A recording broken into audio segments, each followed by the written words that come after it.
Tara, kumain ng sapin-sapin. Masarap siya kasi maraming langka. Ayan guys, yummy. Ayan, tara gumawa tayo ng sapin-sapin. Ayan na ating langka. Ibe-blend natin. Ito naman yung pandan. Pinakuluan ko na din siya. Ayan, ng coconut milk, glutinous rice, tsaka yung brown sugar. So, ayan.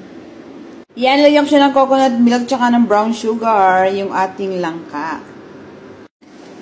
So, ayan guys, ang ating pandan. Siyempre, yung langka at coconut milk.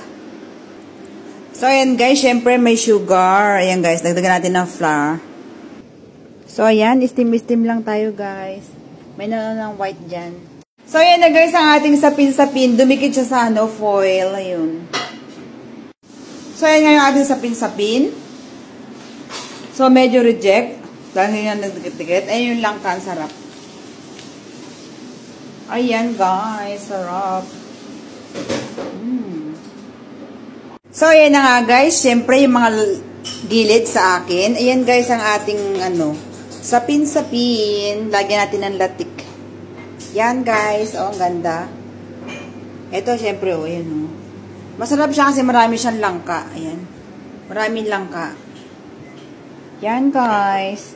So, ayan na guys, ang ating sapin-sapin. Ayan, tinakpan ko lang siya. Ayan guys. Yan. O, diba?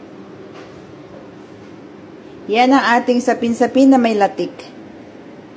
Yan guys.